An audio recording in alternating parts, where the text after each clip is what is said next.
Back in another Sound the Battle Cry. The name of the message today is Enchanted Prey, the history, dangers, and criminal use of hypnosis. Now you might ask, why are we talking about this? Well, there's a number of different reasons. First of all, this stuff is everywhere. A lot of people advocate that you use hypnosis for therapy, maybe even hypnotize yourself, but you go to someone else. Sometimes they use it for entertainment. Sometimes they say you should use it when, giving birth, and on and on and on it goes. And some people even say that it's not real. It doesn't do anything. And that's false, too. We're going to prove that today. And then, of course, the spiritual implications of that as well. But here what I'm going to show is that, yes, it is dangerous. It is absolutely dangerous, and you should not allow yourself to be hypnotized. You should not hypnotize yourself. You should not allow your spouse, your children, anyone to be hypnotized at all. Okay? And to cover all that, what we're going to do is, first of all, I'm going to talk about some spiritual things to start off, to get our mind right and our frame about this whole thing. And then we're going to speed run through some history, actually going all the way back to Egypt. And then what we're going to get to, which is the meat and potatoes of this teaching, is documented evidence where hypnotism was used to get people to do things against their moral code, crazy antisocial acts, as they say.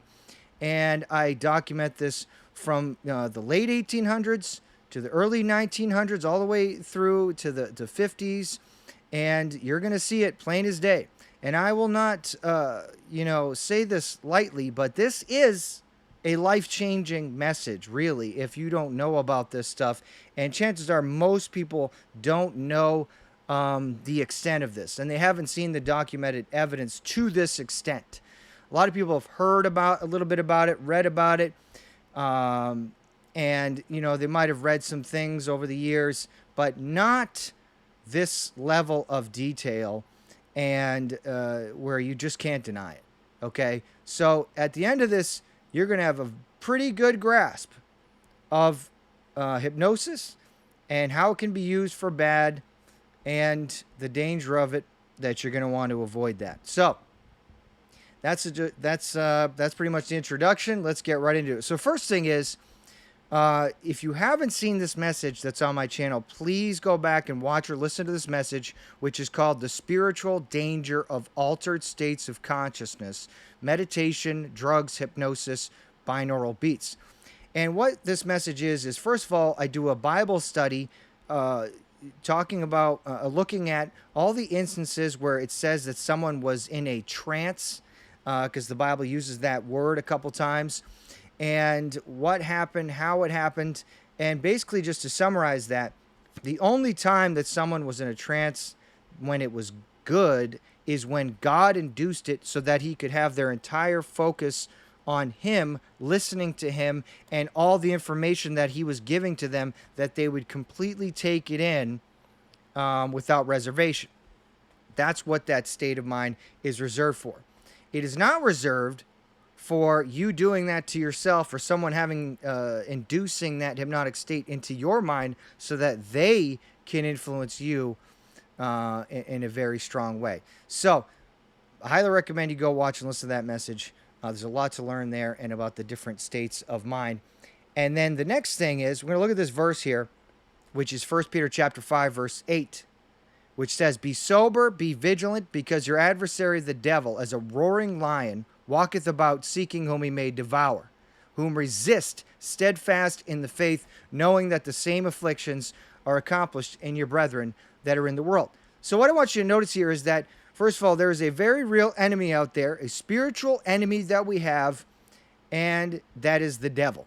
And that's what the word Satan means. His name, Satan, means adversary, right? He is the enemy of mankind, the enemy of God, right? Now, what does it say that we need to do when it comes to watching out for the devil and his attacks? Well, it says three things. We need to be sober, we need to be vigilant, and we need to resist. There's another scripture that says, "Submit yourselves therefore unto God, and resist the devil, and he will flee from you." Okay? Now, why is it so important? Because being sober-minded, being vigilant, and resisting are opposed to hypnotic states of mind. That's why it's so important. And so if you induce that altered state of consciousness, this trance state, a hypnotic induced state, whether it's somnambulism or some other type of hypnotic induced state, that is going against the scriptures that tell you to be sober, to be vigilant, and to resist. Because what it does is it lowers your resistance.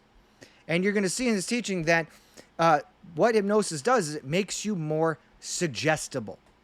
And you do not want to be more suggestible when you have an enemy walking around like a lion wanting to devour you.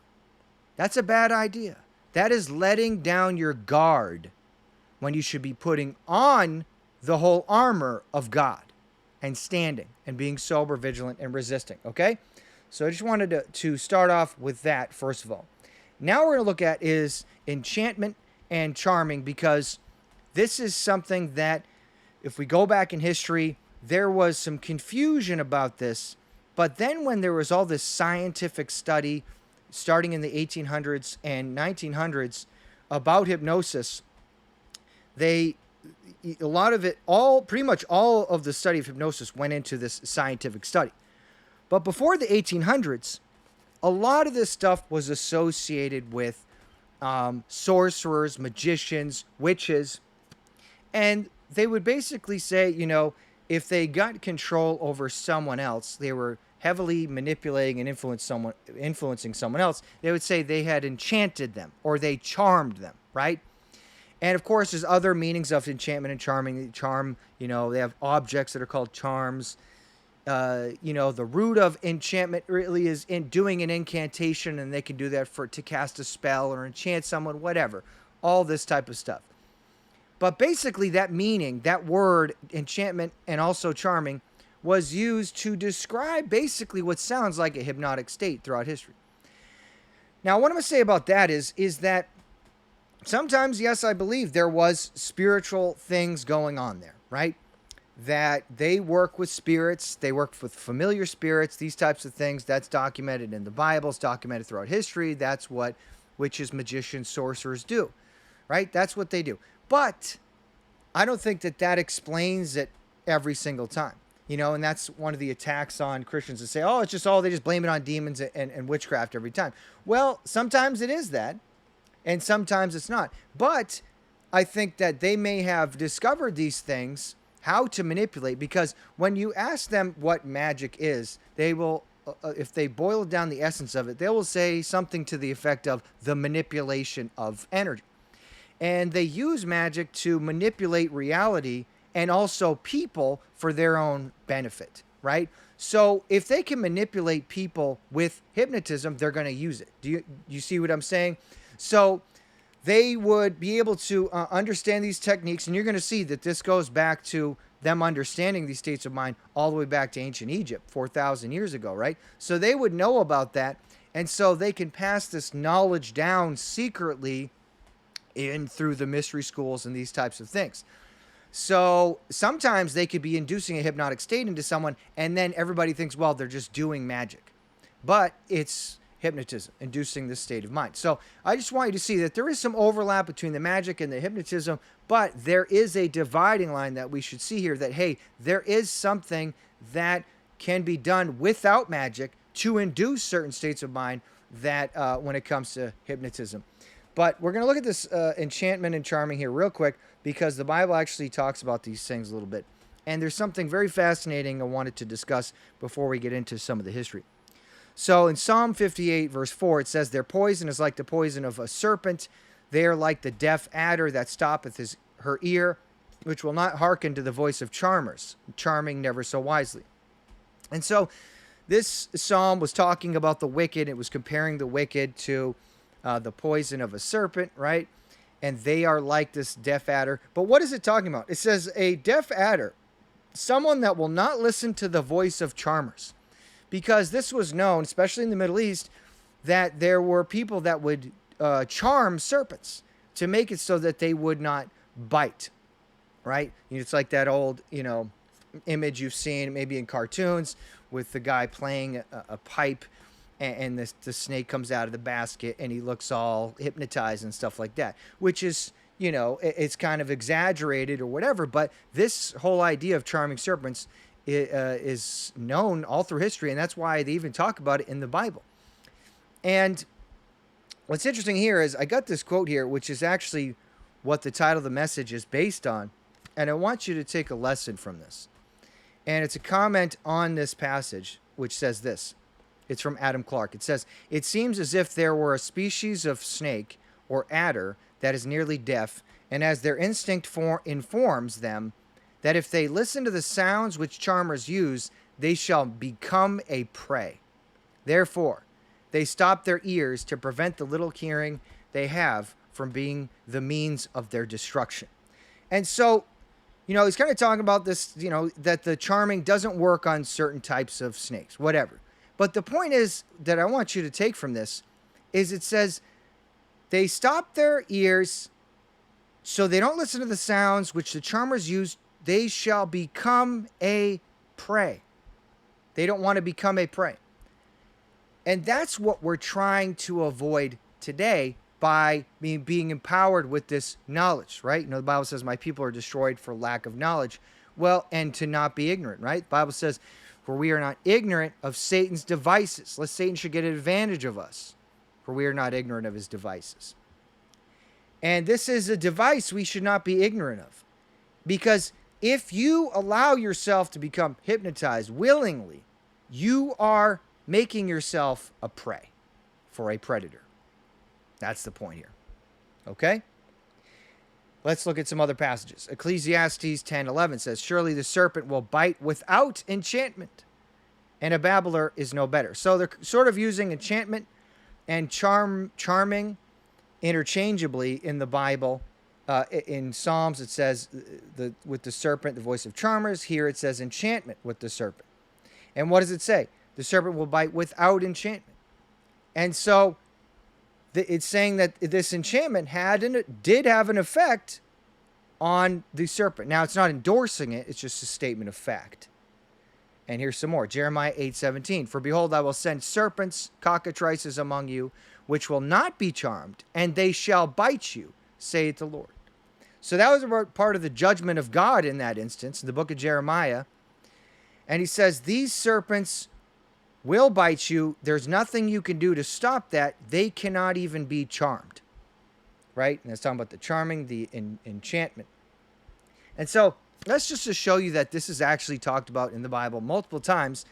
And it's, you just think about it like this. So first of all, it's talking about this like, yes, this is real. This actually happens. And it's not just with serpents, with animals. This can be done to humans. But if you look at the effect of how it says this enchantment affects them, it sounds like hypnotism, right? It makes the serpent into a passive state to where they will not bite someone. That's what you should take from that, right?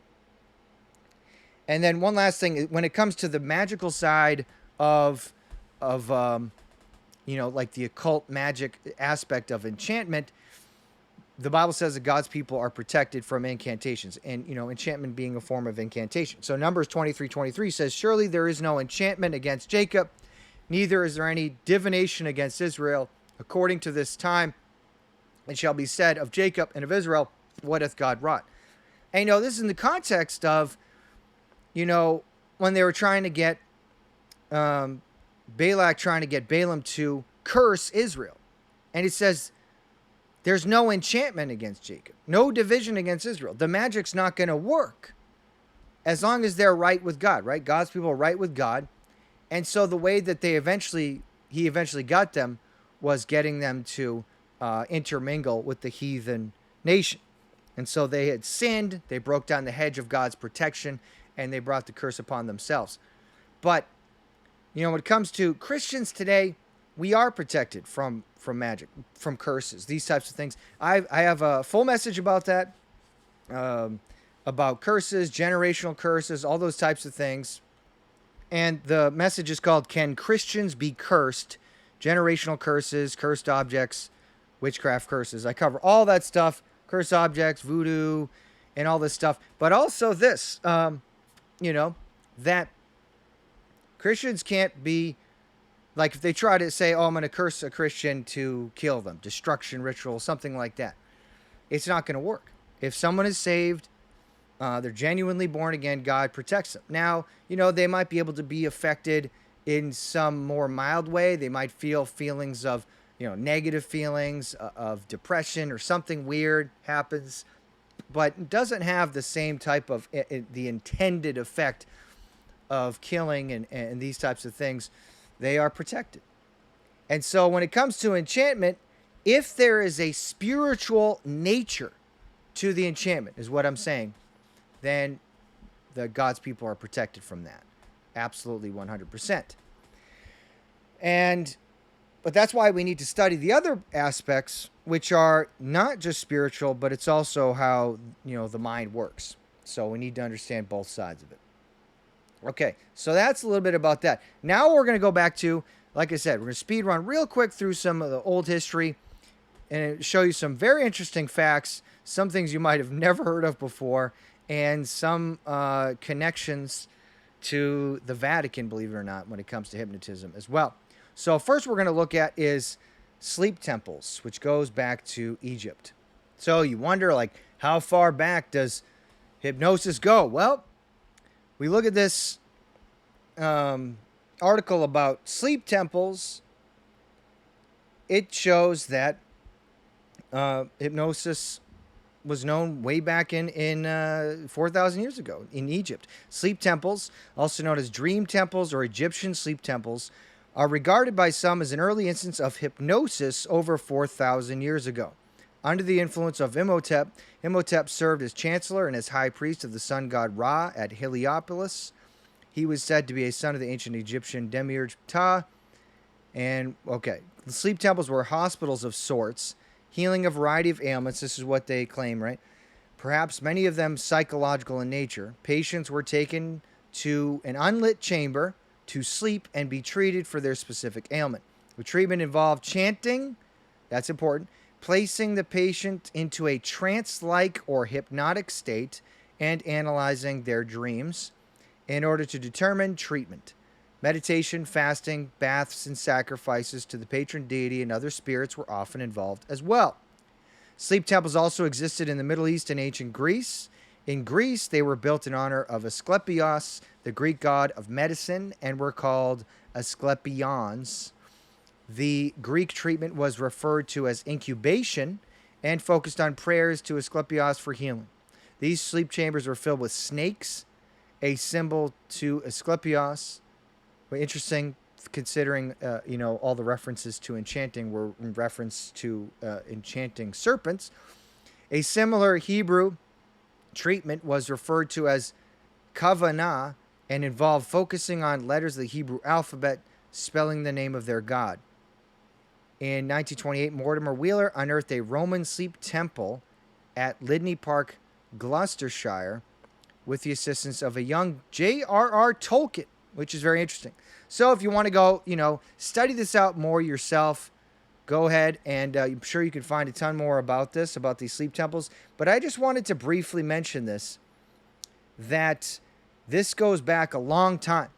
But what we see is it wasn't systematically, scientifically studied until we get to, the 1800s. That's when they took it to a whole nother level. But you see, it was always associated with, this type of other magic stuff. They were doing chanting, meditation, sacrifices, dealing with spirits. It was tied up in all of these other practices as well. But yes, it does go back that far. So let's go on to the next thing. So the next thing I wanted to mention from history is Oriental hypnosis. And Oriental hypnosis is an old Indian method of healing practiced by the sadhus, fakirs, yogis, and sannyasis. These people indulge in self-induced hypnosis or trance states by practicing rhythmic breathing, exercise method like pranayama, and meditation, etc. For hetero-hypnosis, they use threatening stare and suggestive techniques like loud command, sleep, etc. to bring out the subject's imagination generated from within the mind. And one point I wanted to make before we continue on with the history, is that if you notice in the Oriental hypnosis, they were talking about the rhythmic breathing. And then in the sleep temples, they're talking about chanting. That comes up a lot, right? And when it comes to enchanting, they would sometimes do chanting, right? Chanting or rhythmic breathing. There is something that is like repetitive or monotonous. And they do these things to induce this hypnotic state. So you think about it like, as I was saying before, when these witches and sorcerers do something like chanting, right? They'll chant the same thing over and over again, repeat the same phrase. On the one hand, yes, they are doing magic, but also at the same time, that is something that is done to induce that particular state of mind in the brain. So it's kind of combined together. If you think about why they use those repetitive phrases, why do they actually do the chanting? It's because you get into that state. And then also in that state of mind, you are also not only more easily influenced by other people, but spirits. That is just the fact of the matter. That's why the Bible says, be sober. You got to resist. Don't let that guard down, that wall of protection down. So let's continue here. Some very interesting things here, because you might have heard of Mesmer, but there's some people around Mesmer that you may not have heard about.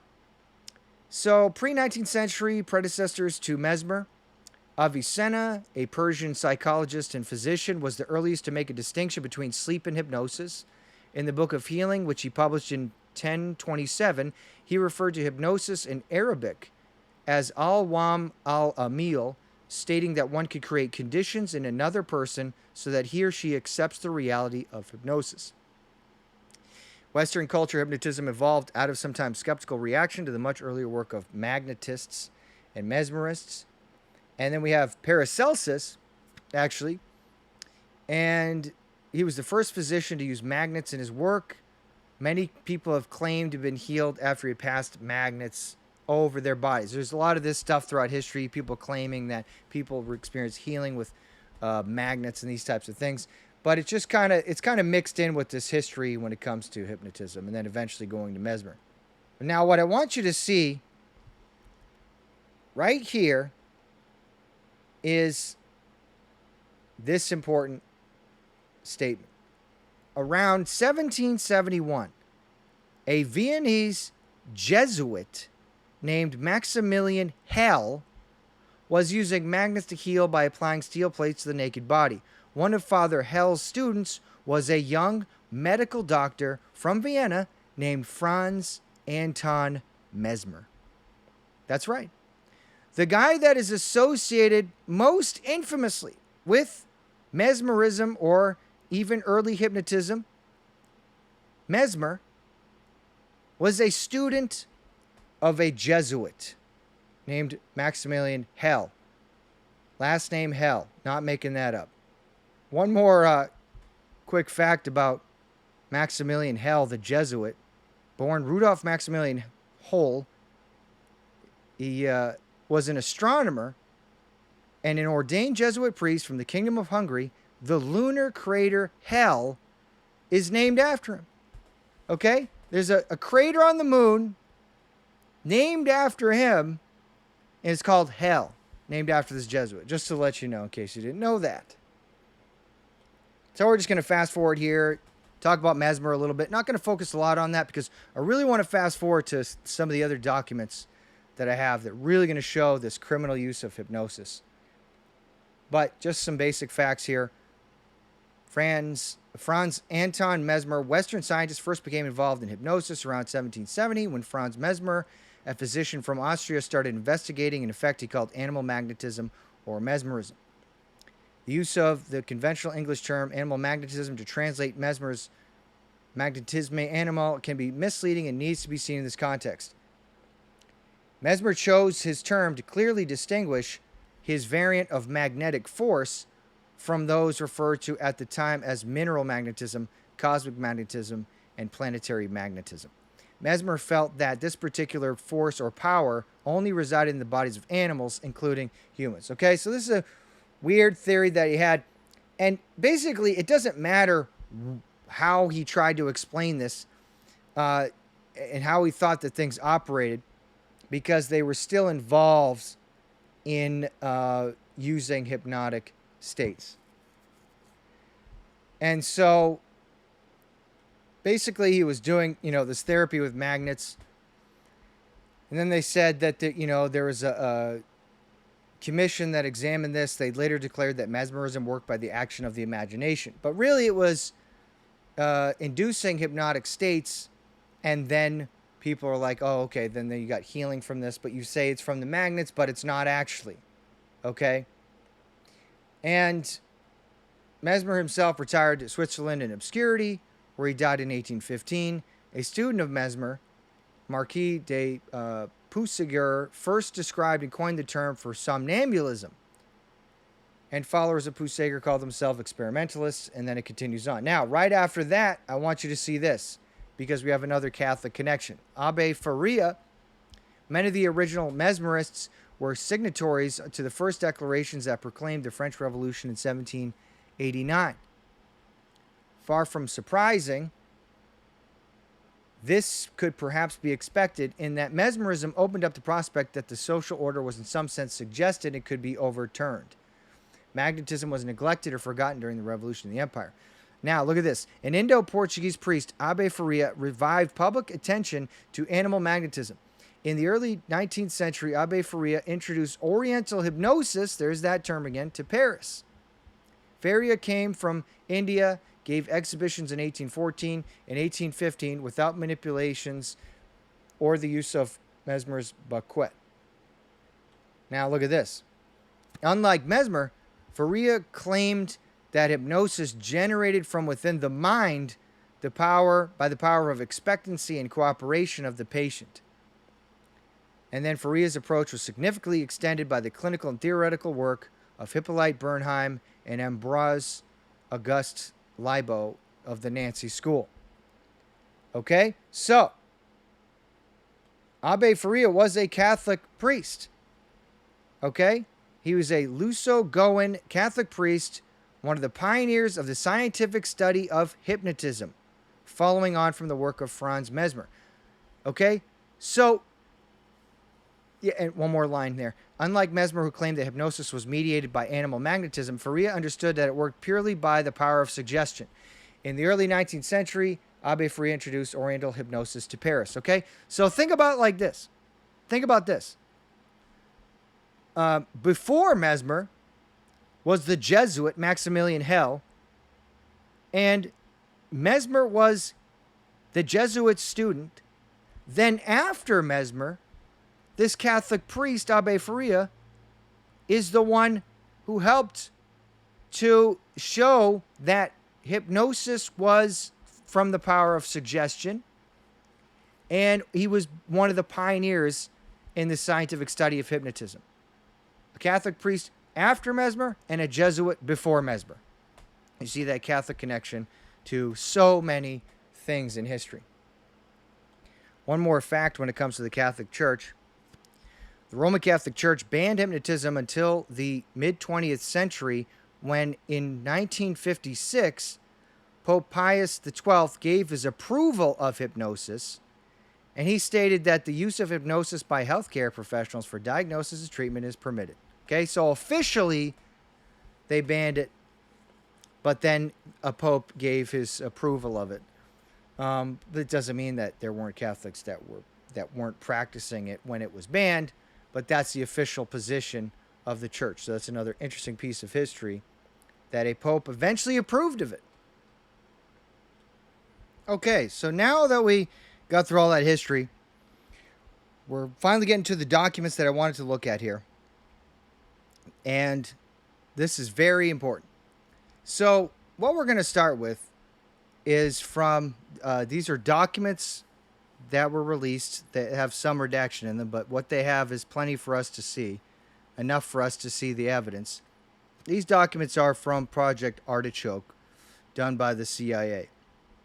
We're going to look at that, and we're going to look at some other studies from some hypnotists, which are going to prove to you that hypnosis is real, yes, that it does have effects on people, okay, that it's not just people playing along, and that it can be used to make people do things against their moral code, against their idea of right and wrong, what they think of in the waking state, and that they can be influenced to commit what they call antisocial acts. Okay? Now, a little bit about Artichoke is that when they first started investigating mind control, they had Project Bluebird, and then eventually Bluebird turned into Artichoke.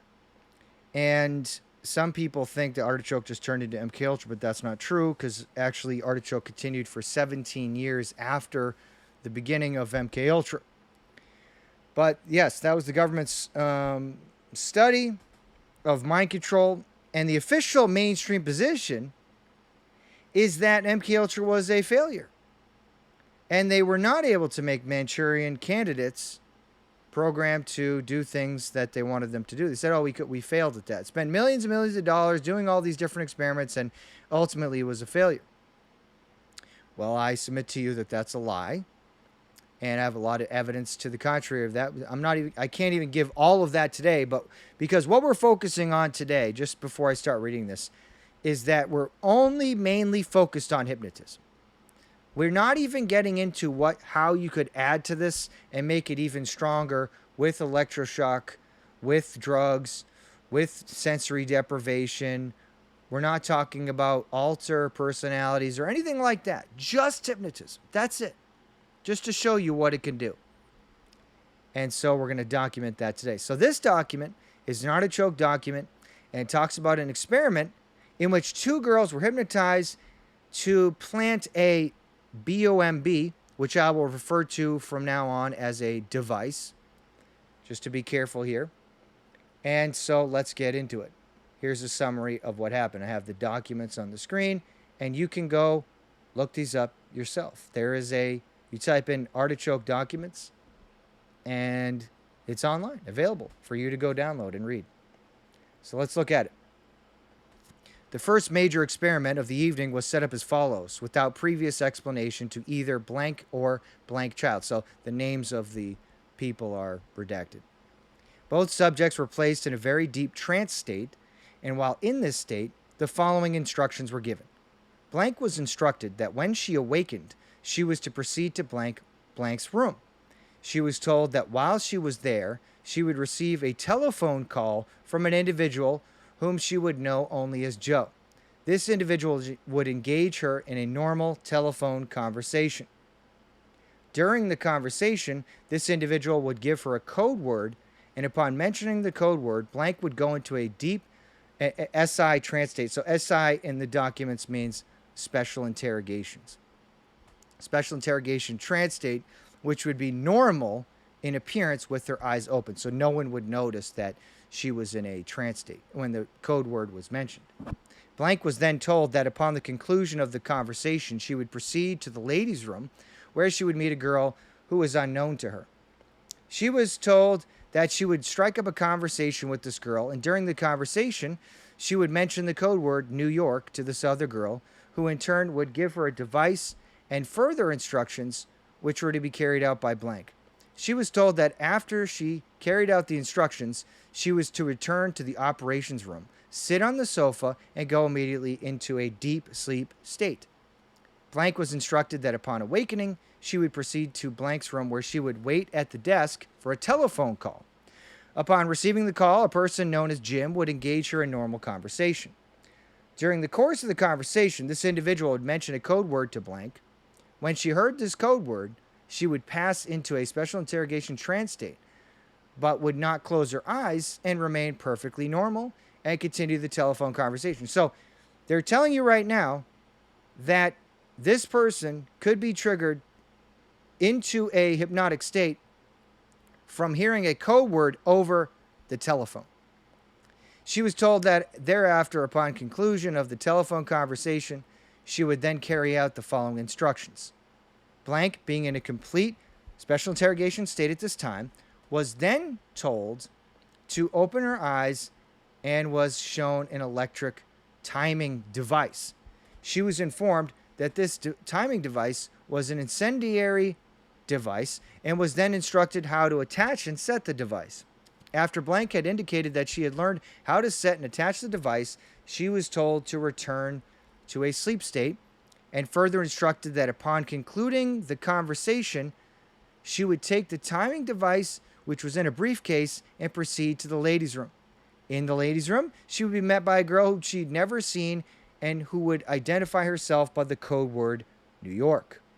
After identifying herself, blank was then to show the individual how to attach and set the timing device, and further instructions would be given to the individual by blank that the timing device was to be carried in the briefcase to blank room, placed in the nearest empty electric light plug, and concealed in the bottom left-hand drawer of blank desk, with the device set for 82 seconds and turned on. Blank was further instructed to tell this other girl that as soon as the device had been set and turned on, she was to take the briefcase, leave the blank's room, go to the operations room, go to the sofa, and enter a deep sleep state. Blank was further instructed that after completion of instructing the other girl and the transferring to the other girl of the incendiary device, she was to return at once to the operations room, sit on the sofa, and go into a deep sleep state.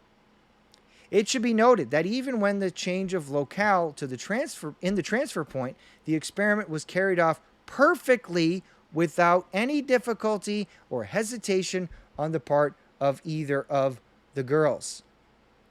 Each girl acted out her part perfectly, and the device was planted and set as directed, and both girls returned to the operations room, sat on the sofa, and entered a deep sleep state.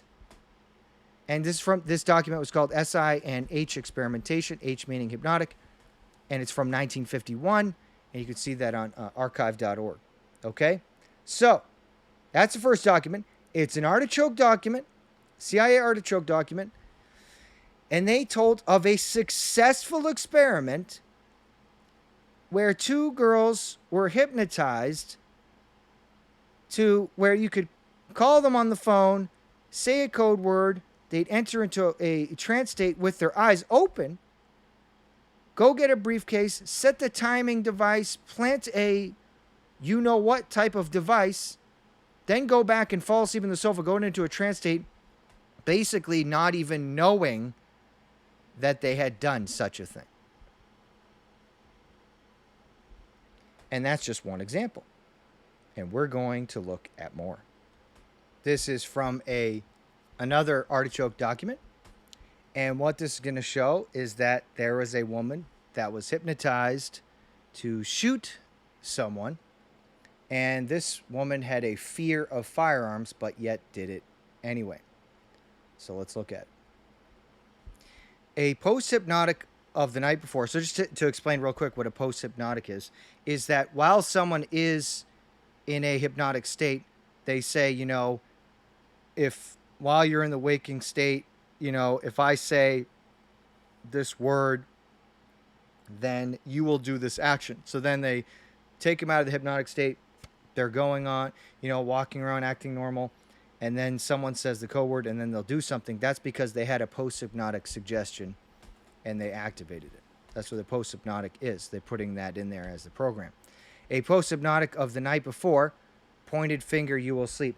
So that's what it was. It's that they put that post-hypnotic suggestion in to say, when I point my finger at you, you're going to go into this state. Post-hypnotic of the night before was enacted. Mrs. Blank and Blank immediately progressed to a deep hypnotic state with no further suggestion. This was to test whether the mere carrying out of the post-hypnotic would produce the state of hypnosis desired. Needless to say, it did. Miss Blank was then instructed, having previously expressed a fear of firearms in any fashion, did not like firearms at all, that she would use every method at her disposal to awaken Miss Blank, now in a deep hypnotic sleep, and failing in this, she would pick up a pew-pew nearby and fire it at Miss Blank. She was instructed that her rage would be so great that she would not hesitate to take the life of Blank for failing to awaken. Miss Blank carried out these suggestions to the letter, including firing the unloaded pew-pew at blank and then proceeding to fall into a deep sleep. Okay? Did not hesitate to do that. So the suggestion was you try to wake up the other woman. When you can't do that, you're going to get so angry that you want to take their life. And then they grabbed the pew-pew and went through with it and actually shot. After proper suggestions were made, both were awakened and expressed complete amnesia for the entire sequence. Miss Blank was again handed the device, which she refused in an awakened state. Didn't want to even touch it. Refused to pick up or accept from the operator. She expressed absolute denial that the foregoing sequence had happened. And that's the thing to add to all this.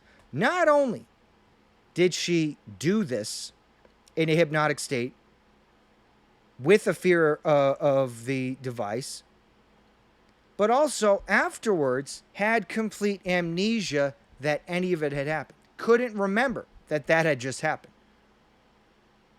And that's the danger I'm trying to tell you about this. Right? You don't want that to happen. But nevertheless, we're talking about the reality here. These are the facts. This happened in 1954. It's from a document called Hypnotic Experimentation Research, which again, archive.org.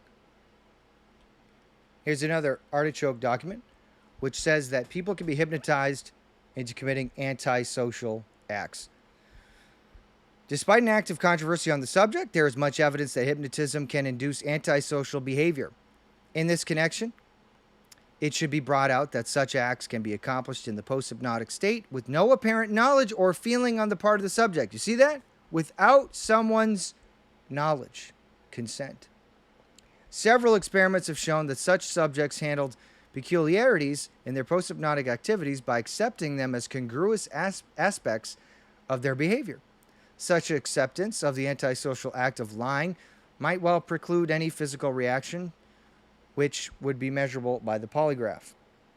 In experiments with the hypnotic and post-hypnotic production of antisocial behavior, attempts are often made by experimenters to break the induced state of post-hypnotic amnesia several days after the experimental antisocial act or acts have been committed by the subject. The accusations brought out in those interrogations usually arouse apparently righteous indignation or disbelief on the part of the guilty subject. They say, oh no, there's no way I could have ever done that. No way, I did not do that. And they deny. No way could that ever happen. And I've read so much about this where people who were just hypnotized, they say to the guy, you could never hypnotize me. I cannot be hypnotized, when they were just hypnotized. Like 2 minutes earlier, and they're denying that they could even be hypnotized. In one such experiment, a young female subject had been induced under hypnosis to steal money from the pocket of a stranger's coat after awakening from her trance. She was given post-hypnotic amnesia for the source of the compulsion. She stole the dollar and later spent it. When confronted with the facts several days later, she did not believe them. On the basis of her reactions, the experimenter reported as follows. These comments are included to indicate the difficulties a cross-examiner would meet in attempting to wring a confession from a criminal hypnotic subject. Miss A's manner betrayed not the subtlest evidences or consciousness of guilt.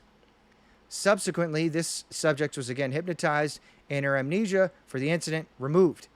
Miss A was then asked whether she thought she could in hypnosis be induced to commit more serious crimes, such as to steal more important government papers. Were she a secretary in Washington? She said, yes, I think so. She held to this belief both in the trance and in normal states. And by the way, that also was done in experiments. Morse Allen did that, had secretaries stealing classified documents and stuff just to see if you could do it, and they did it. Okay?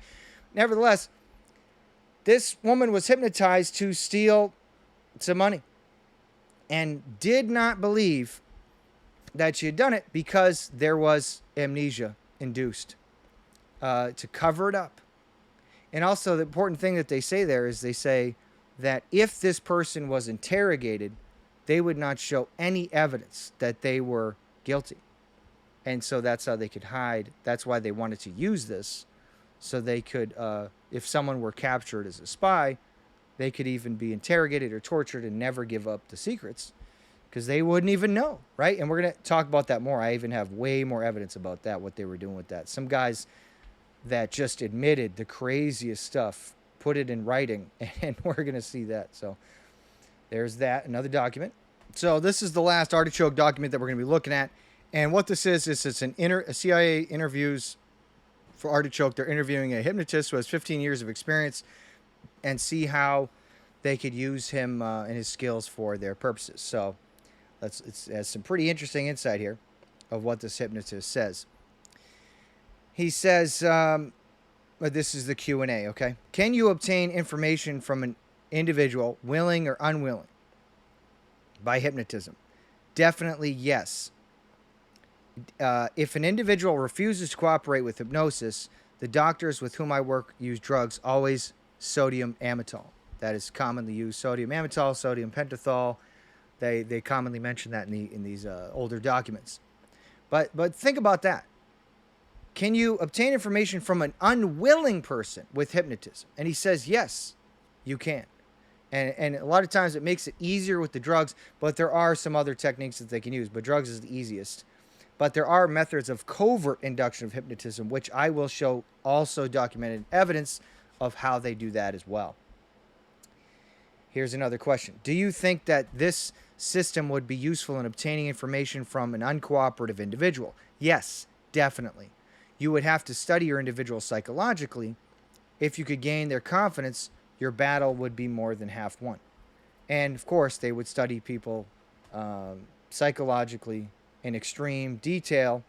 And in fact, there's a very complicated series of questions called the Personality Assessment System, created by CIA's John Gittinger, which gives crazy insight into people's minds that they use to manipulate. So they definitely had that tool at their disposal. And they have a picture of John Gittinger, CIA MK Ultra scientist, and he was at the acid test parties with Ken Kesey, the guy who wrote One Flew Over the Cuckoo's Nest. That's a whole other story for another day. How far do you think individuals could be controlled by hypnosis? The answer, post-hypnotics will last 20 years and will be very strong if reinforced from time to time. And I have another quote corroborating that fact as well from another person who does hypnotism. 20 years with post-hypnotic suggestions. Have you ever had any experience with drugs? Yes, many times. I've worked with doctors using sodium amytal and pentothal and have obtained hypnotic control after the drugs were used. In fact, many times the drugs were used for the purpose of obtaining hypnotic control. That's why they use them. Do you have any idea that hypnotism could be used as a weapon? Yes. A good professional hypnotist is a good entertainer. Individuals that he gained control of through hypnotic influence could be converted to strong supporters of our viewpoint through suggestion. So talking about people from other nations, foreign militaries, they're talking about using hypnotism to bring them to the other side. Have you ever been able to produce hypnosis without an individual's knowledge? Okay, now we're talking about covert hypnosis. Yes, through the relaxing technique, and on rare occasions, been able to produce hypnotism against a person's will.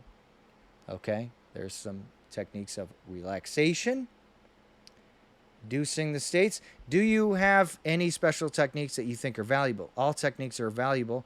I use about 18 different approaches to individuals, ranging from fear, anxiety, to deception, etc. Now, this, I think, is very interesting because if you think about it, because we're talking about people on an individual level, right? They're talking about how they can hypnotize someone, different techniques that they use on the individual. So they would induce, this is crazy to think, but they do, induce a state of fear, induce anxiety, use deception on an individual to, he said it aids in hypnotizing them, right? But what about inducing that in a large group of people? What about the masses of a country? Inducing fear, anxiety, and deception, using deception. Pretty interesting, right? There is a somewhat dangerous technique involving pressure on the carotid artery. Pressure in the right place cuts off the flow of blood to the brain apparently causing a rapid coma-like condition. During this condition, hypnotic control can sometimes be attained. Yeah, so this is interesting when I read about this, because he says if you do this the right way, putting pressure on the carotid artery, that you can get hypnotic control over someone. What it made me think about is, if some of you guys may remember that Kanye West basically released some text messages between him and his personal trainer, the Pasternak guy. And he said he was threatening him, saying, I'll put you back in a zombie state. I'll put you on drugs so bad you'll never come out of that state again. But I think about people that are like personal trainers and these types of things, people that have like an excuse to touch someone, that maybe they could really quickly do that technique on the carotid artery, induce that state, and someone wouldn't even know, and then they induced amnesia, and they wouldn't even remember that it happened. So just something to think about when it comes to handlers. Can individuals be made to do things under hypnosis that they would not do otherwise? What's the answer? Individuals could be taught to do anything, including murder. I do believe that you could carry out acts that would be against an individual's moral feelings if they were conditioned. Yes, and many others have admitted that. I have a lot of documentation of hypnotists saying that they could do that. Does alcohol assist in the obtaining of hypnosis in a subject? He says there are many other more important aids to hypnosis than a social drink or two. The first of these, I believe, would be anxiety. Another would be fear. Third might be exhaustion. Okay? Those are the ones actually I was focusing on, because obviously deception is used, but combining these together, anxiety, fear, and exhaustion. Very interesting. And guess what? Just so you know, guess what symptoms of people that are traumatized are? Anxiety, fear, chronic exhaustion. People who have experienced trauma. Interesting coincidence there, connecting to the trauma. As you know, an individual who has been hypnotized makes a very excellent courier. I'll be talking more about that in a second. They can be given messages while under hypnosis which they themselves do not know, and only an individual knowing the code can get this message from this courier. By hypnotic control over an individual, you can extract information probably better than any other known way. Furthermore, in good subjects, you can create complete amnesias, which should be helpful. This technique could be used on a mass scale for propaganda purposes. He just says it. Says it right there. And so, just wild stuff right in these artichoke documents. Yeah, that he says it right there. For propaganda purposes. Morse Allen signs it at the end. So that's the end of that document. Interview with the hypnotist. Very interesting stuff that he admits. All right, so we're done with the artichoke documents. Now I'm going to jump to some other stuff, show you some pretty crazy things that have been said by some other hypnotists and some studies that have been done in the late 1800s and 1900s. All right, so now we're going to jump to good old G.H. Estabrooks. This guy is something else. The stuff that he admitted, bragged about, is just absolutely insane. But he did. And, so he wrote a book called Hypnotism where he admits, he has a whole chapter about hypnotism and warfare and all this stuff. But I just took a couple quotes from him, some things that he admitted, and an article that was released a while ago. And I just want to highlight some interesting things that he said. So, G.H. Estabrooks was a hypnotist who worked with the military, 100% worked with the United States military. And he bragged about being able to program hypnotic couriers who could carry secret messages while not even being aware that they had a message or had been hypnotized. Only designated persons could unlock, that's the word he used, the information. So, what we're going to be taking a quote from is this issue of Science Digest, and it's called Hypnosis Comes of Age. And we're going to see this article by G.H. Estabrooks and what he said. Hypnosis Comes of Age. This psychologist reminisces about his long career as a hypnotist, how he programmed American spies with hypnosis, and how he helped businessmen and students with his skills. G.H. Esterbrook. Now we're going to skip down here. G.H. Esterbrook, PhD, and look at this section right here. One of the most fascinating but dangerous applications, so these are the words of Esterbrook. One of the most fascinating but dangerous applications of hypnosis is its use in military intelligence. This is a field in which I am familiar through formulating guidelines for the techniques used by the United States in 2 world wars. He just says it right there. Okay? So don't try to deny that they've been involved with this, because they have. From very early on. Communication in war is always a headache. Codes can be broken. A professional spy may or may not stay bought. Your own man may have unquestionable loyalty, but his judgment is always open to question. The hypnotic courier, on the other hand, provides a unique solution. I was involved in preparing many subjects for this work during World War II. One successful case involved an Army Service Corps captain, whom we'll call George Smith. Captain Smith had undergone months of training. He was an excellent subject, but did not realize it. I had removed from him, by post-hypnotic suggestion, all recollection of ever having been hypnotized. Okay, so that has been admitted over and over again, that people can be hypnotized, and then they can take away all memory that you have ever been hypnotized, so you wouldn't even know that you were. First, I had the Service Corps call the captain to Washington and tell him they needed a report on the mechanical equipment of Division X, headquartered in Tokyo. Smith was ordered to leave by jet next morning, pick up the report, and return at once. These orders were given him in the waking state. Consciously, that was all he knew. And it was the story he gave his wife and friends. Okay, so that's what he thought, and that's what he told everyone else. Then I put him under deep hypnosis and gave him orally a vital message to be delivered directly on his arrival in Japan to a certain colonel, let's say his name was Brown, of military intelligence. Outside of myself, Colonel Brown was the only person who could hypnotize Captain Smith. This is locking. Okay, that's very important when it comes to the subject, that with that locking, they can make it so only one other specific person that has the specific trigger word or whatever, can unlock that person's memory or the message that they were given. And no matter how hard anyone tries, even if they could hypnotize the person, can't get the message out unless they had the specific code. I performed it by saying to the hypnotized captain, until further orders from me, only Colonel Brown and I can hypnotize you. We will use a signal phrase, and then it says the phrase, whenever you hear this phrase from Brown or myself, you will pass instantly into deep hypnosis. When Captain Smith reawakened, he had no conscious memory of what happened in trance. Didn't remember it. Okay? All that he was aware of was that he must head for Tokyo to pick up a division report.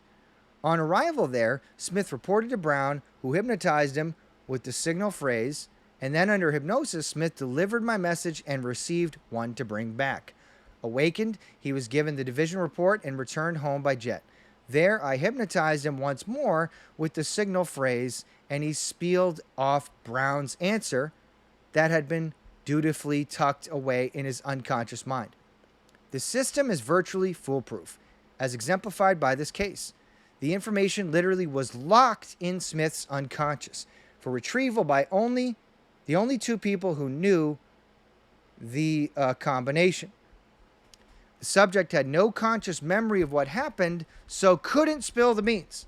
No one else could hypnotize him, even if they might know the signal phrase. And then it goes on there. But there he just tells you, okay? No conscious memory of what happened, and only the person with the phrase could unlock the message. And that's what he calls a hypnotic courier. Someone who can secretly carry a message, and that even if they were captured and interrogated, they would not give up the secrets. And so that's one of the biggest, obviously you could see the application of that to be used in military intelligence. Unfortunately, it was used for much, much, much, much more nefarious, evil purposes We're not getting into that today, really, but I'm just showing you that it is possible. And it has been done. That is a documented fact. And we see that being done. The CIA, the military, and others have done it as well. So let's see some more by Estabrooks, actually. G.H. Estabrooks once wrote to J. Edgar Hoover to demonstrate to the FBI the remarkable power which the hypnotist has over his subject. He explained how he could hypnotize someone to bring a time device in their lunchbox to a munitions plant and how he could cover his tracks. So, yeah, check this out. This is crazy. This is a letter he wrote to J. Edgar Hoover, director of the FBI, and 1940. And he says, I wish to demonstrate to the FBI the remarkable power which the hypnotist has over his subject. And then he says, in hypnotism, and for that matter out of it, I introduce him to one of your agents. Needless to say, this agent would not be genuine.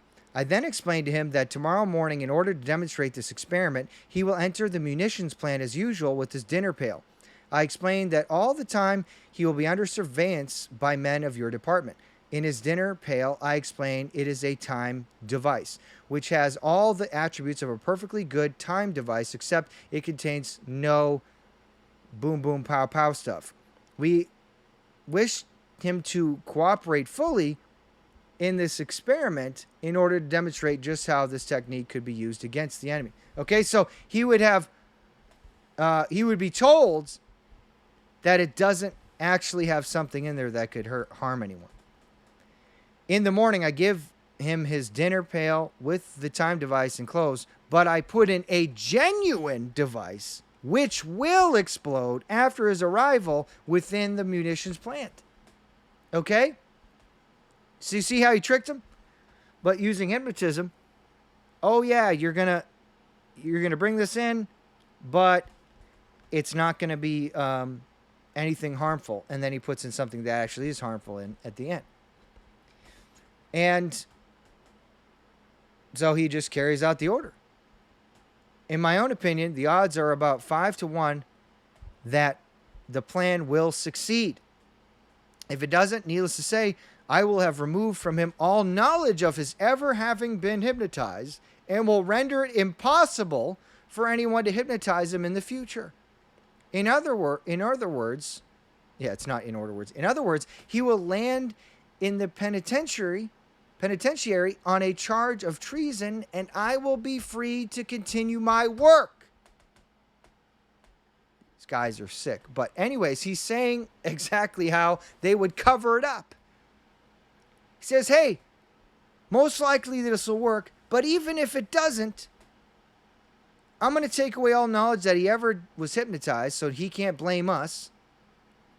He will not be able to connect it back to us, so you don't have to worry about it being implicated in this if something goes sideways.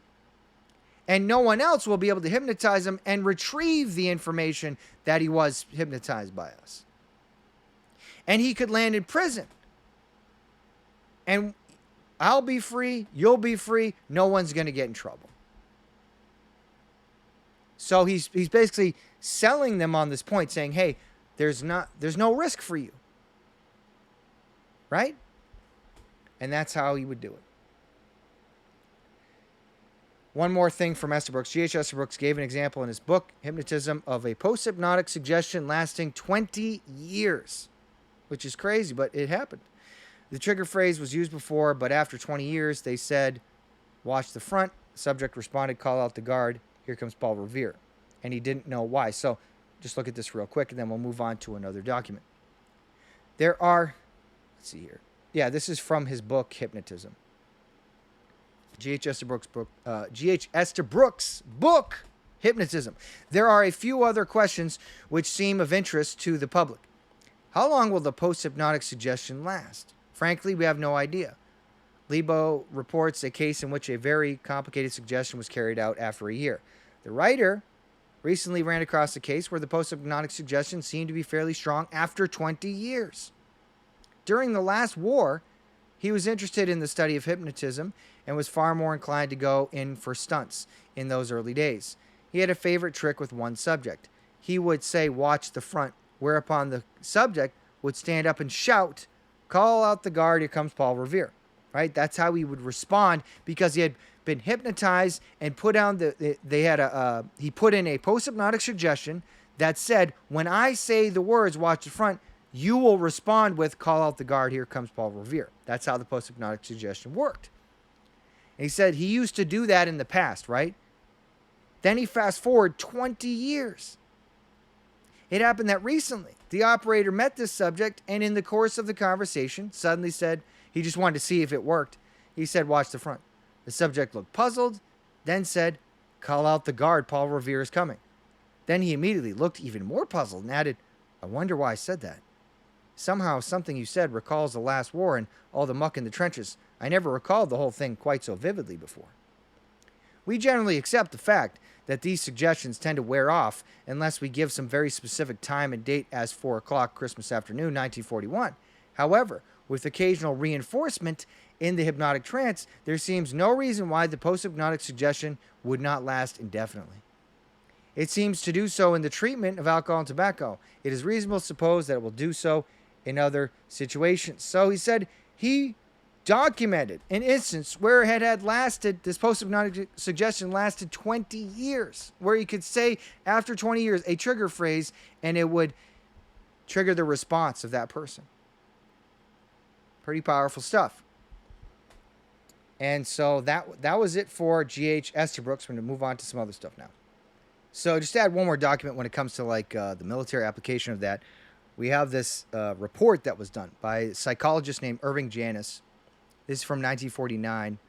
And he did it for the Rand Corporation, actually, in conjunction with the United States Air Force. And what this was about is he proved that methods that you could use to induce hypnosis in someone covertly, what methods you could use. So let's look at this. In order to achieve such a program of miseducation, it would obviously be necessary to induce hypnosis during the first sessions without having the cooperation of the defendants.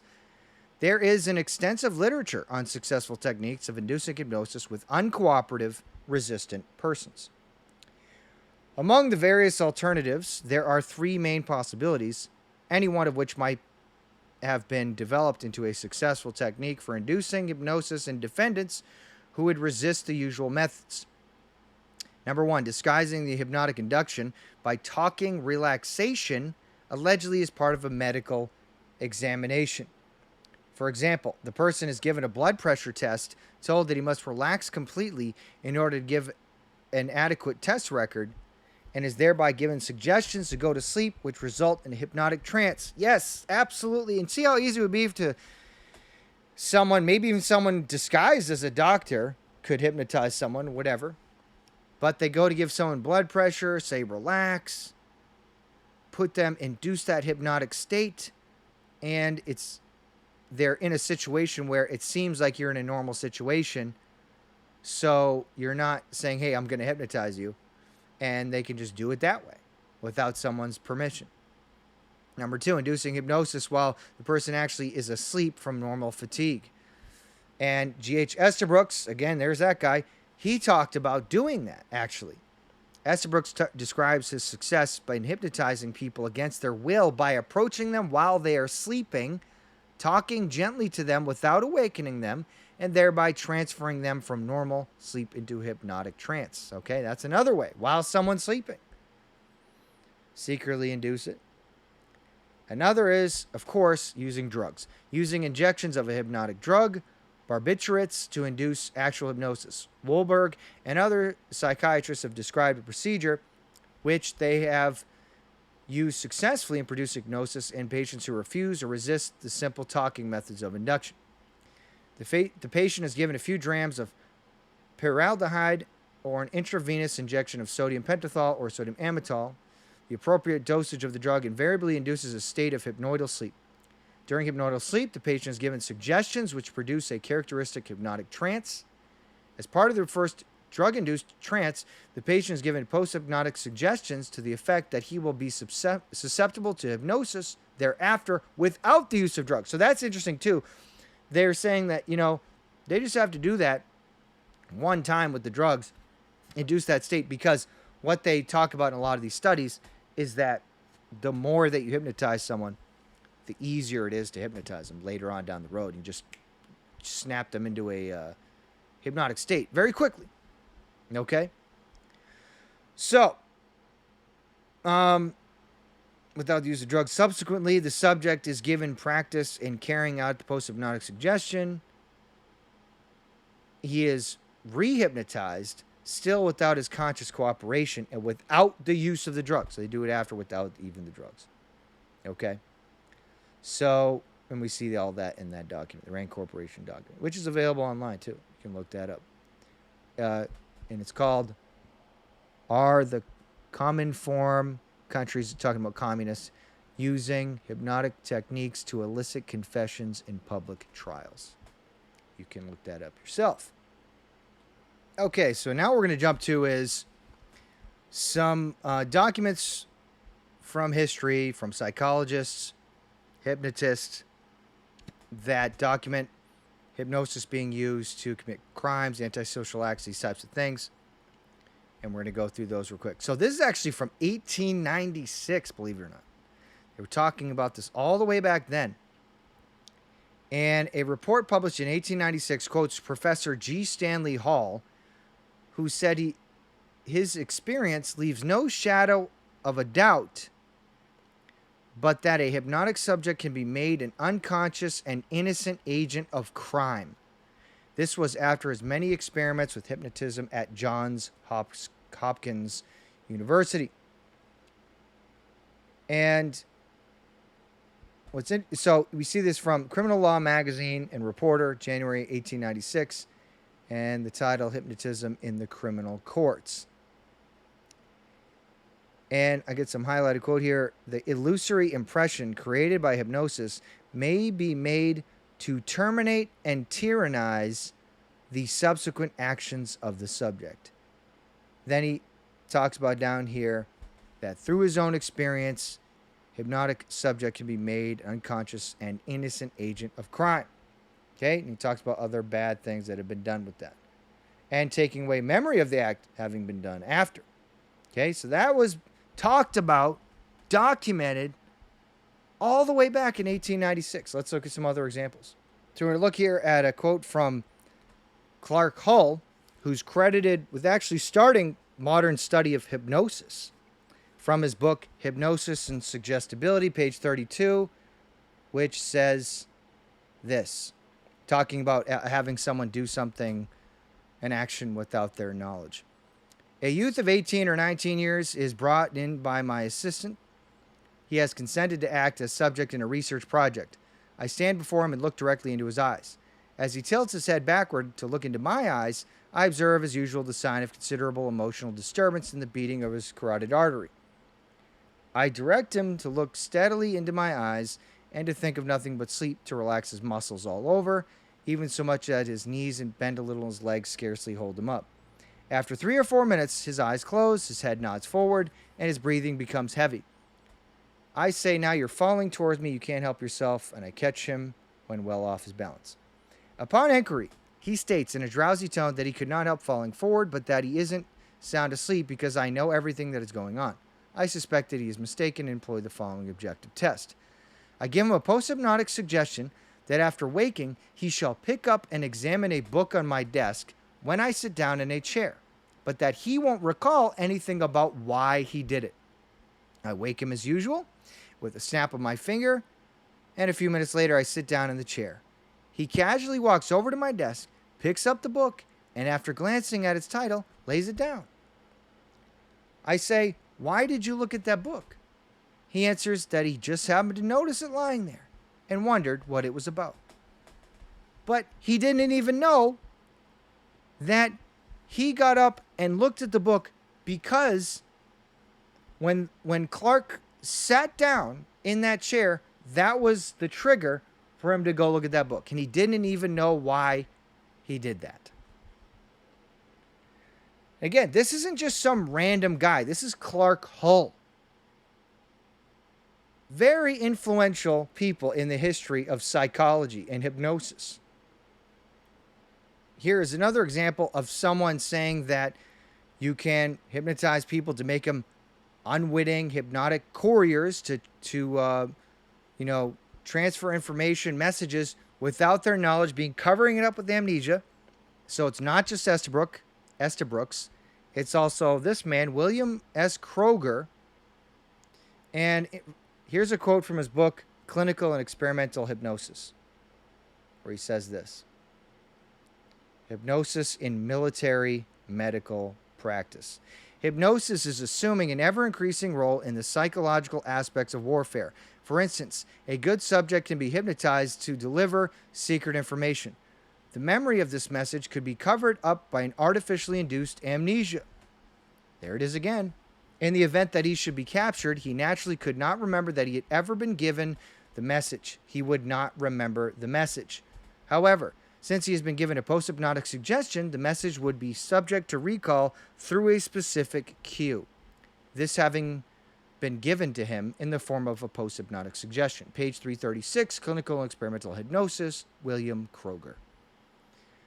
Okay, so we have another witness that unwitting hypnotic couriers can be made with hypnosis, and then they wouldn't even know with amnesia. Hypnotically induced amnesia. So here's another crazy experiment that was conducted. 1939, a study was released by Lloyd Rowland.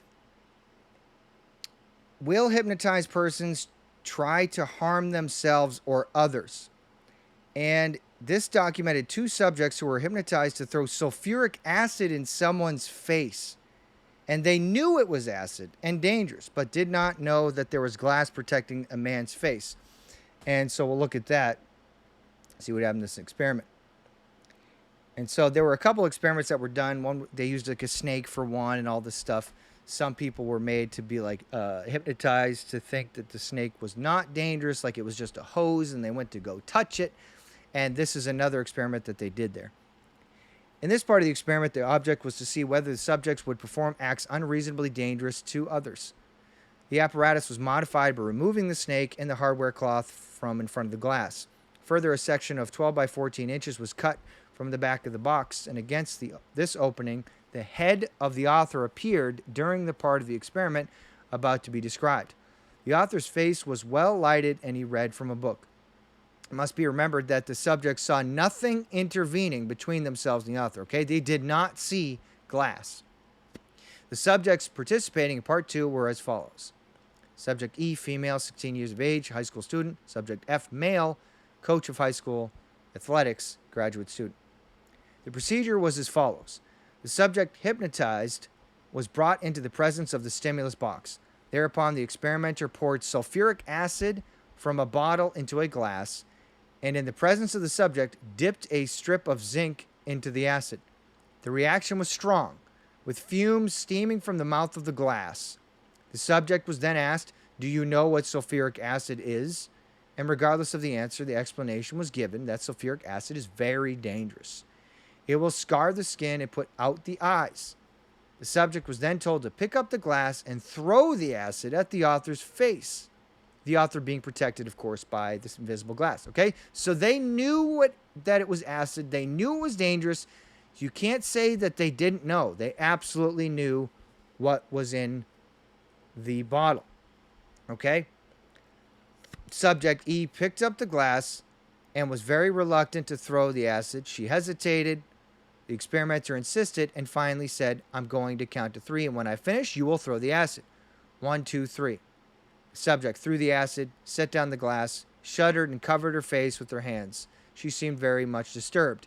Subject F was instructed in the same way as Subject E. He picked up the acid, hesitated a moment, and then threw it with such force that the acid spread all over the surface of the invisible glass. Okay? So the teenage girl had some by the way, they're hypnotized, right? The teenage girl had a little bit of hesitation, but she still did it. And then the older guy, the coach, did it pretty hard, pretty hardcore. Persons in deep hypnosis will perform acts unreasonably dangerous to others. Actually, let me just read this quote. Conclusions. Within the limits of the experiment, it seems possible to include that persons in deep hypnosis will allow themselves to be exposed to unreasonably dangerous situations. Number 2, persons in deep hypnosis will perform acts unreasonably dangerous to others. Okay? And Wesley Raymond Wells on the Rowland experiment. Subjects should be forced to do acts which were unquestionably repugnant to the moral principles of the subjects. This sort of helpless obedience, which Rowland actually brought about, proving that the thing can be done. Okay? So, that was, actually, I think I have another document on Wesley Raymond Wells.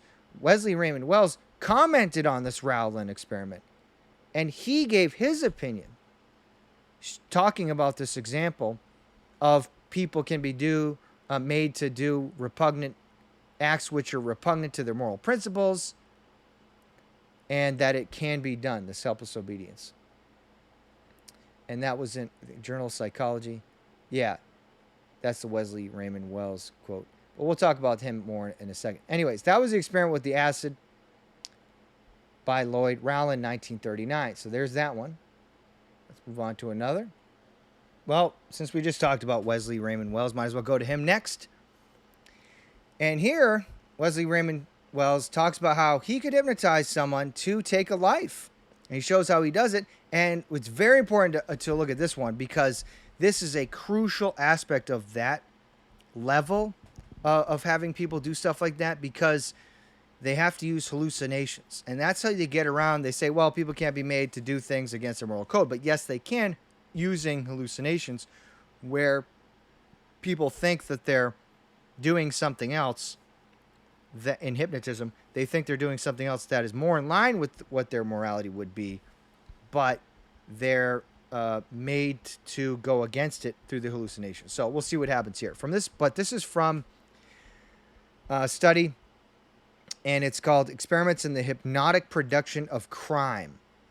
Wesley Raymond Wells. Okay. And here's a quote from that. A more subtle and effective way in which to employ the art of hypnosis, and one likely to succeed with a larger percentage of subjects, would be somewhat as follows. It is to be assumed the experiment would be attempted only with a subject who is deeply somnambulistic. Okay, so there's certain people, not everyone can be hypnotized as deeply. There's, if you split up the population, people can be, reach different levels of hypnotic states. But certain people can reach a deep somnambulistic state.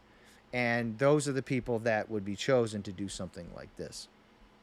This would mean that complete amnesia, vivid hallucinations, and strong delusions could be produced under ordinary hypnotic conditions. The experimenter might say to the hypnotized subject that after he came out of hypnosis with complete amnesia for all that had been said to him in the hypnotic state, but with complete subconscious retention, the following post-hypnotic phenomena would occur. At some specified time, A, meaning this like subject A would take his firearm and would ask Mr. B to take his dog and accompany him on a hunting expedition. Then the first time that the dog barked within firearm range, the subject A would experience an illusion. He would see the dog not as a dog, but as a fox. Then with no moral compunctions, such as would be involved if he were in the grip of a compulsion to shoot the dog, seen as a dog and recognized as his friend's dog, he would shoot what he saw as a fox without any hesitation, right? Wouldn't have a problem if he saw it as a fox. Better yet, he might be made post-hypnotically to see the dog not as a dog or as a fox, but as a savage beast. Like an enraged bear coming to attack him, which he would then shoot in what he considered to be self-defense. No problem, right? If 5% of subjects can be made to commit immoral acts by the first method, it would seem that a larger percentage might be made to commit moral acts if illusions, hallucinations, delusions, and amnesias were produced post-hypnotically, so that the acts would appear to the subject to be praiseworthy instead of immoral. That's what they do, okay? So he's saying you can't just, if you hypnotize a guy and you tell him, hey, you need to take out that dog, your neighbor's dog who he loves, you love, he's a friendly dog, you got no problem with him. He's not just going to straight up do that if you just straight up ask him. But through hypnotism, they can do hallucinations and they can change how they see the dog. Now he sees it, as he said, as a fox or as a bear, something that's threatening their life. Then he has no problem going after it, trying to take it out. If a criminal hypnotist were actually trying to force a subject to commit a real crime, like taking a human life, the hypnotist would certainly try to prevent any moral conflict in the subject by producing hallucinations, illusions, and delusions as indicated above. So they could do the same thing with humans. He's saying right here, okay? And so the hypnotist would try to produce amnesia in the subject, not only for everything said to him in the hypnotic trance in which the crime had been elaborated, but also for the fact that he had ever been a hypnotic subject. Want to cover up that with amnesia, right?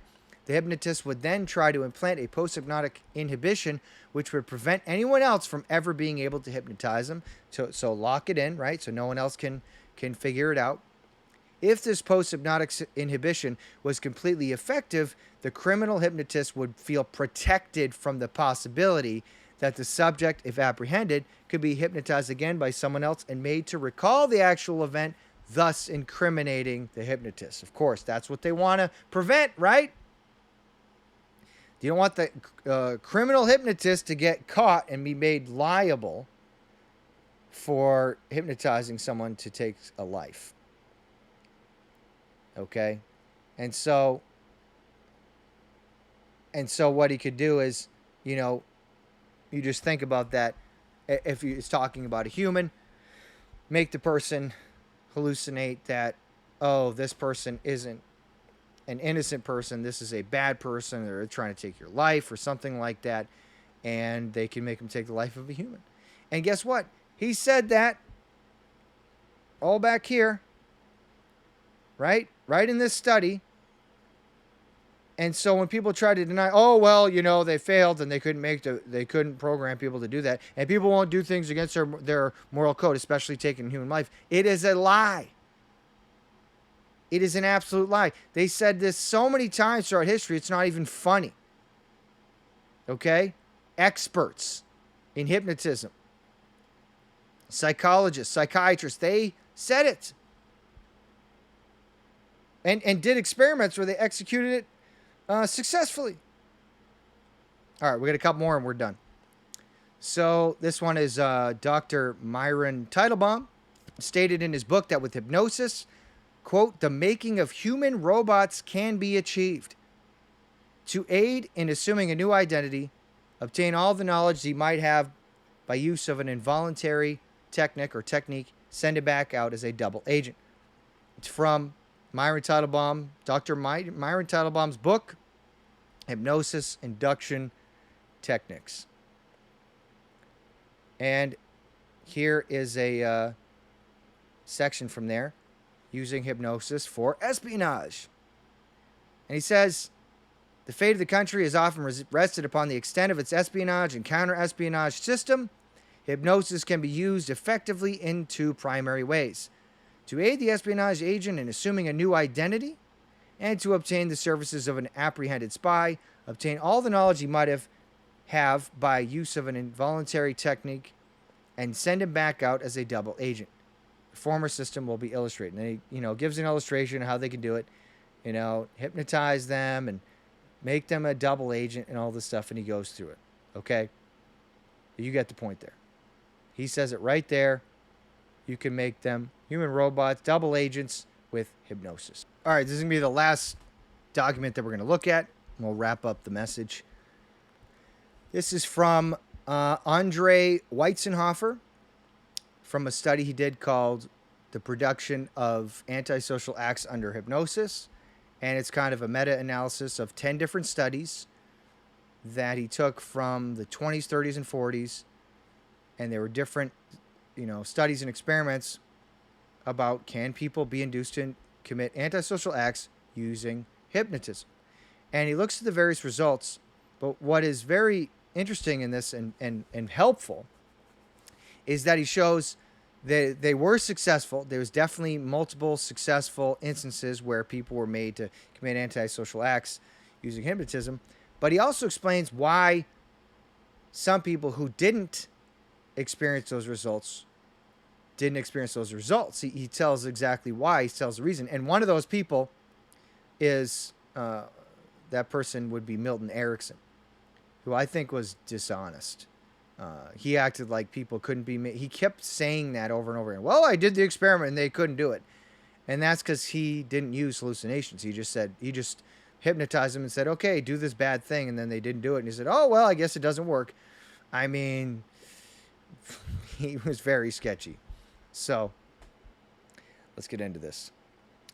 The John Watkins experiment successfully induced the subject, a soldier, to attack an individual, an innocent person, with the intent to take life. And so he says there, for instance, Watkins reports success in attempting to induce subjects to attack others with intent to take life, or at least to cause bodily harm.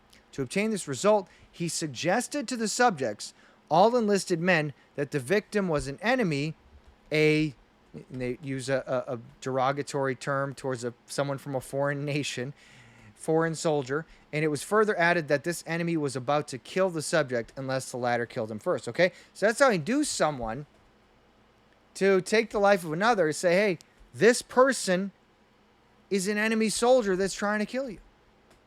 Okay? The experiments of Milton Erickson failed to produce similar results, but Weitzenhofer gives the reason as to why this happened. That's what he says. In fact, they were too much trouble to produce a complex paramnesia concerning the code and money. Okay, in contrast with this, Erickson, in a somewhat similar experiment, merely told the subject to take the money from his roommate. He reported failure. The reason there were different results is that in the experiments conducted by Watkins, Wells, and Brennan, the perception of the situation by the subject was changed by the hypnotist. In the Watkins experiment, they were made to believe that a Japanese soldier was attacking them. That's why they did it. Erickson didn't do anything like that. Okay? And he said that, let us consider,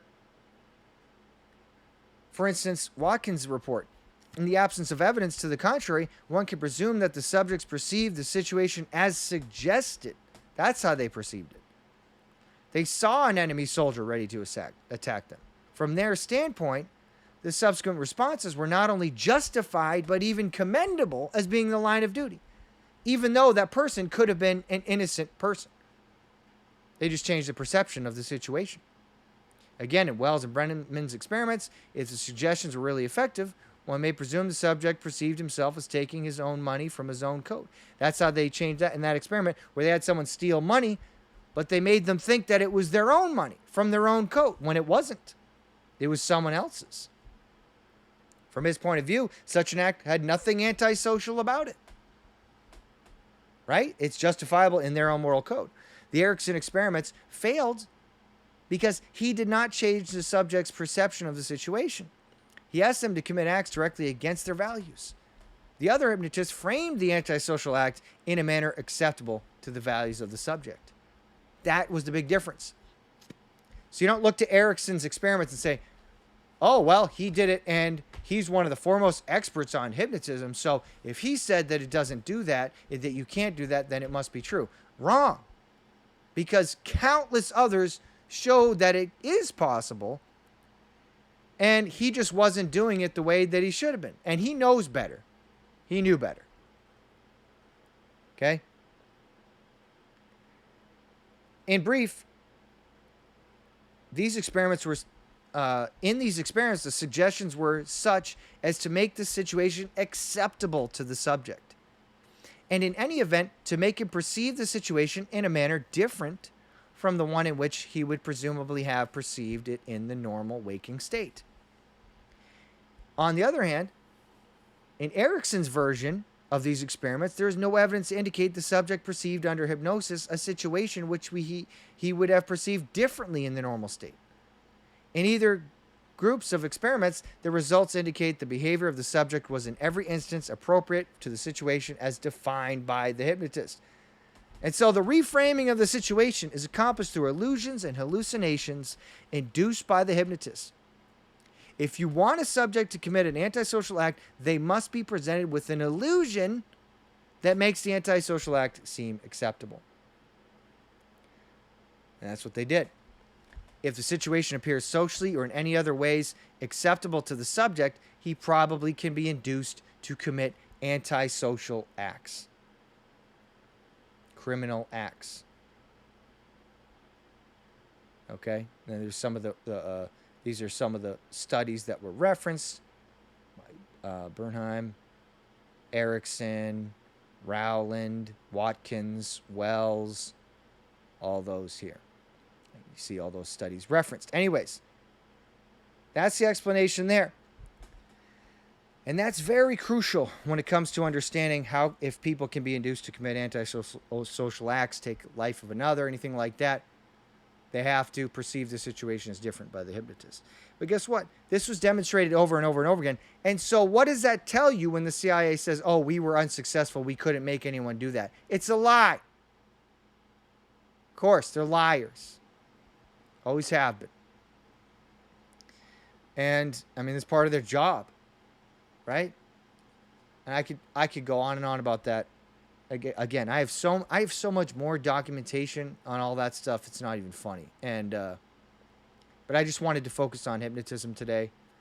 And so that was the last document that we're going to look at, and I'm going to summarize things for you right now. So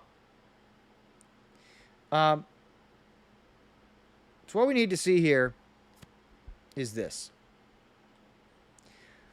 First of all, I think I documented very thoroughly the dangers of hypnotism.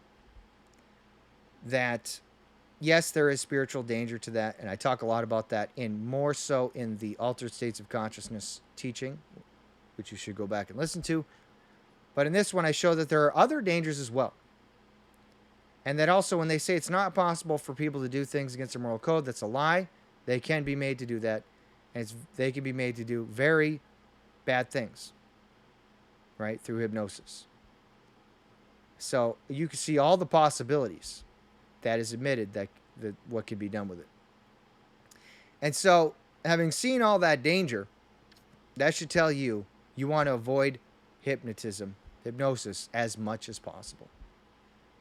Don't let it be done to your children, to your family, to yourself.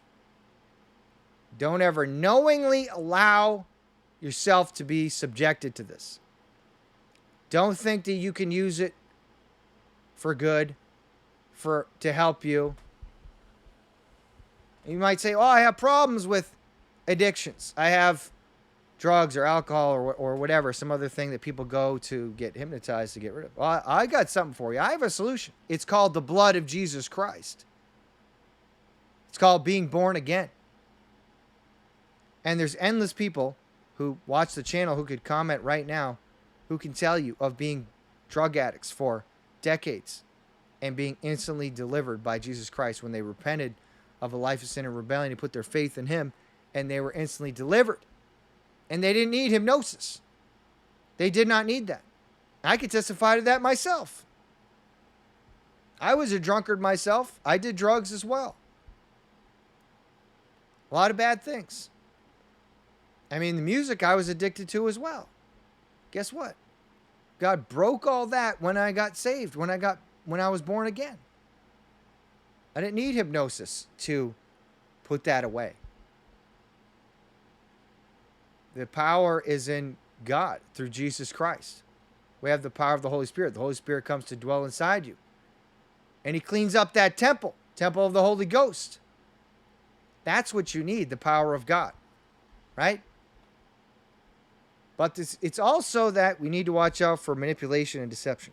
And what here the sad reality is that this world is cursed by sin.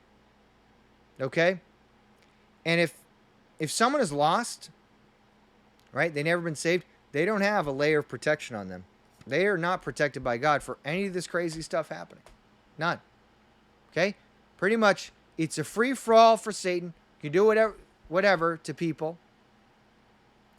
And that's just the reality of the situation, which is another reason you want to flee to God, flee to Jesus Christ, because he does protect his children, and especially from stuff like this, being manipulated by these types of things. Because he tells you, be sober, be vigilant, resist the devil, or people that would try to manipulate you. And he helps his children to avoid that, resist that, and overcome that.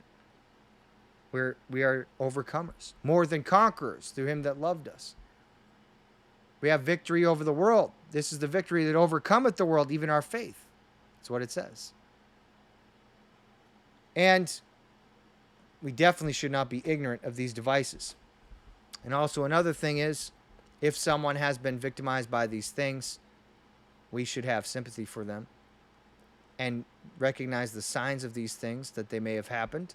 And we should not disbelieve someone that these things have happened if they say that they have to them, that they've been victimized by these things. We should know, oh yeah, I know that this stuff is possible. And so that person may need help.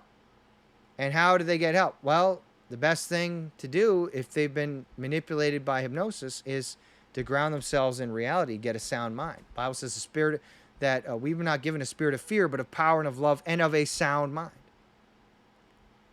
And we get that through the reading of the Word of God, the sound doctrine, right? It's like building a sound structure of your house in the mind. If it's all manipulated and messed up with lies, we can rebuild that with the truth of the Word of God. Jesus said, "Thy word is truth," and help to fix that structure. And so you're cutting away lies and deception and illusions, and you're replacing it with the truth of the Word of God. That helps to bring the healing to that. And sort of that, just speaking of that, illusions and the altering of perception and stuff, I have an entire message about that, actually. And it's called Lucifer, Lord of Illusions. And it's about him manipulating perception and how we overcome that as well. So I'm just showing you there's a lot of reasons to talk about this. Don't be ignorant of it. We can overcome it through the power of God. But we need to be wise as serpents and know about this stuff to avoid it and to try to protect others from becoming victims, being victimized by this stuff. The criminal use of hypnosis, dark hypnosis, they talk about these types of things. There's very evil people out there that use this stuff to make people do bad things. And this is one of the ways of fighting against that is spreading awareness, spreading the truth. And don't believe the lies where they say, oh, it's not even real, or they can't do this, they can't do that. It's all garbage. This is the truth. So I ask that you please save it, preserve it, understand it, spread it, and keep yourself grounded in the Word of God. And that's pretty much what I would say about that. Hope this was a blessing to you. Thanks for watching and listening. Please like, share, and subscribe. And comment, especially go to the Telegram feed. You can find a link to that in the description.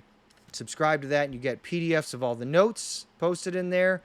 Uncensored news. You can find me there if I get censored off other platforms. You get all kinds of updates there. And just thank everyone greatly for all the kind words, comments, and prayers, and gifts, and everything else. God bless you, and have a good day.